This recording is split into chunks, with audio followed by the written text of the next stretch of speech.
Grabación número 51. Introducción al libro del profeta Malaquías de la Biblia de la Universidad de Navarra. El libro de Malaquías cierra el volumen de los 12 profetas menores.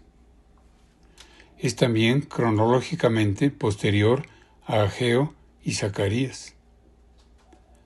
Poco sabemos de su autor. No hay noticia histórica de algún profeta de Israel que llevara ese nombre. Además, la expresión hebrea Malaquí no es un nombre propio, sino un nombre común que significa mi mensajero. Es generalizada la conjetura de que el nombre de Malaquías viene precisamente de haber transferido el título desde el capítulo 3, versículo 1, al capítulo 1, versículo 1. Algunos comentaristas hebreos y San Jerónimo atribuyeron el libro a Esdras. Sin embargo, el vocabulario y el tratamiento de algunos temas son más propios de la tradición deuteronomista que de la sacerdotal. Lo más probable es que estemos ante los oráculos de un profeta anónimo de mediados del siglo V a.C., que exhorta a los repatriados de Israel para que aumenten su esperanza en Dios y mantengan su fidelidad al compromiso de la alianza. La tradición judía consideró a Malaquías como el último o sello de los profetas dentro del canon de las Escrituras. Así pasó a la tradición cristiana. Inciso 1. Estructura y síntesis del contenido. El libro consta de 6 partes, de extensión desigual y un epílogo. Cada una de las partes está estructurada de la misma manera y responde, en líneas generales, a la forma literaria denominada disputa.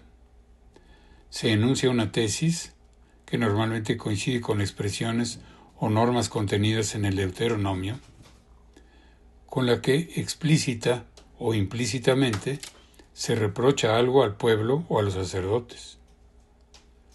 A continuación, se presenta la respuesta de los oponentes, de ordinario en forma de pregunta.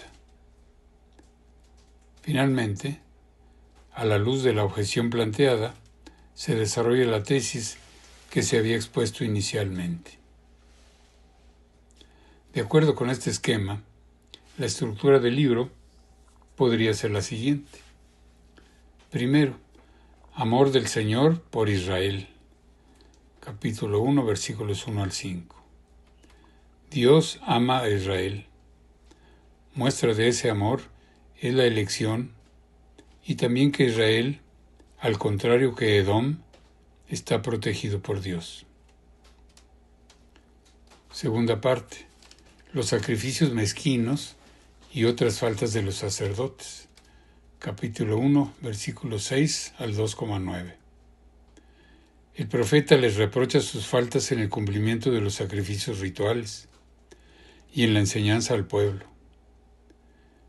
En este contexto, anuncia un sacrificio nuevo, puro y universal. Tercera parte. Los matrimonios mixtos y los divorcios. Capítulo 2, versículos 10 al 16. El profeta condena estas dos prácticas en las que ve una infidelidad a la alianza y al plan divino en la creación. Cuarta parte. El día del Señor. Capítulo 2, versículos 17 a 3,5. Anuncia la llegada del Señor a su templo. Estará precedida por la presencia de un mensajero, pues el día de la venida del Señor será día de purificación del culto y ejercicio de la justicia. Quinta parte. Los diezmos del templo. Capítulo 3, versículos 6 al 12. Las gentes no viven la integridad de los diezmos y primicias que hay que dar para el sostenimiento del templo y de los levitas. Al parecer, porque las cosechas no son copiosas. El profeta enseña que las cosechas son escasas precisamente porque ellos son mezquinos en el tributo. Si son generosos, podrían comprobar la magnanimidad del Señor.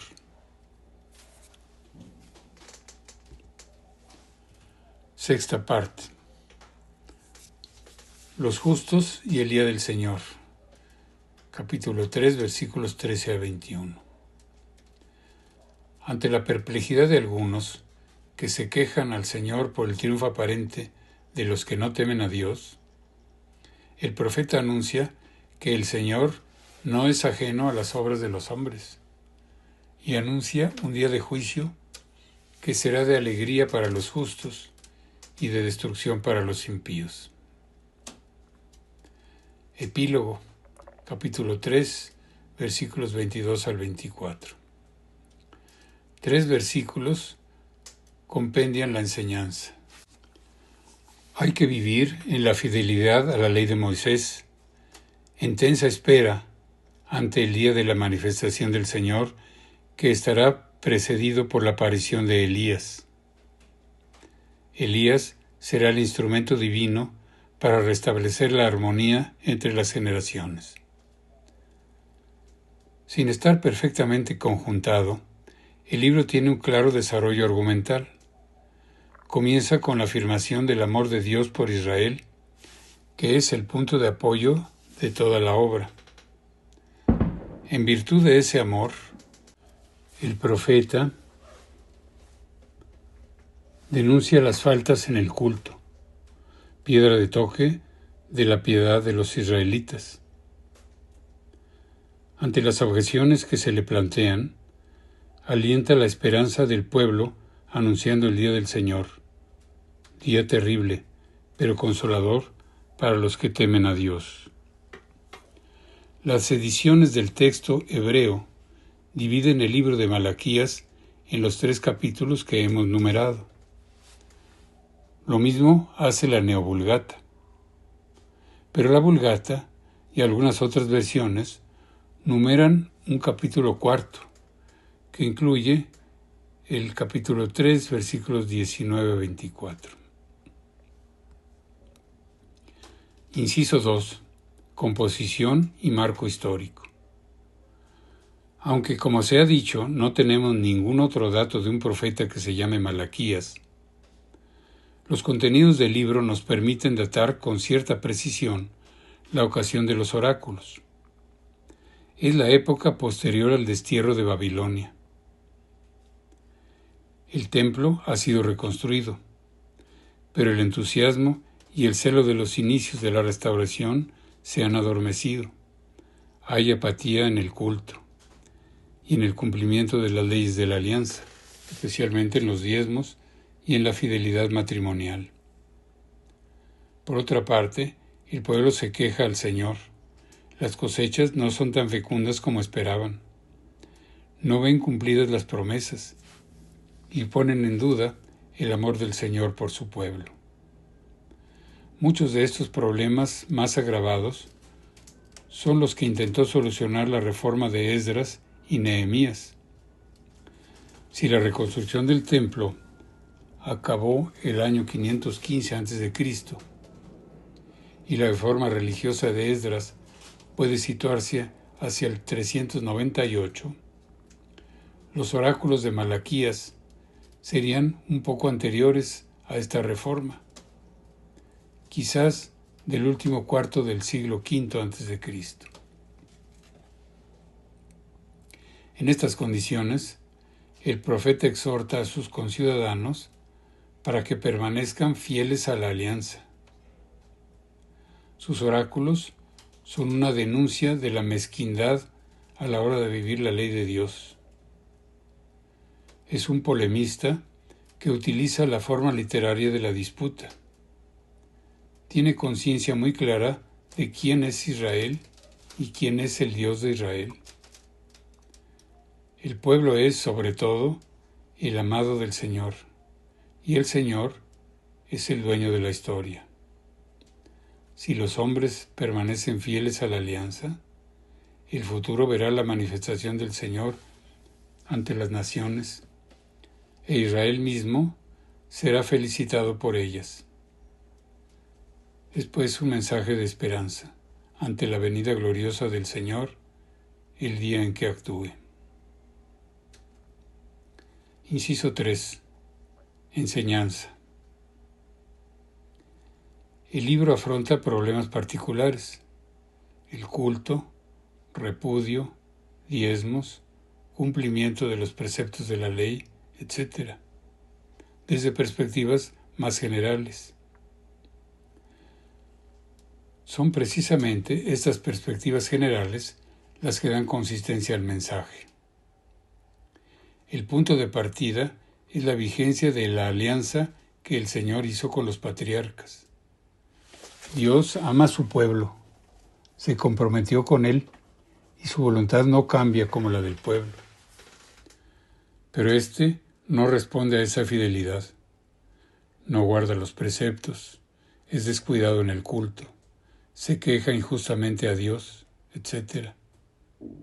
El profeta anuncia entonces que los israelitas, si guardan la alianza con Leví, la alianza de los padres, la alianza del matrimonio, les llenará de bendiciones y serán el asombro de toda la tierra. Desde la perspectiva de la alianza, el libro aborda también la cuestión de la retribución.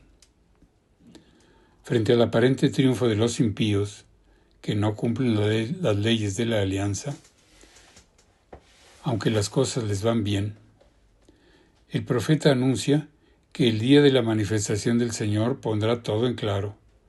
Los justos recibirán justicia y consuelo, y los impíos serán como polvo y ceniza.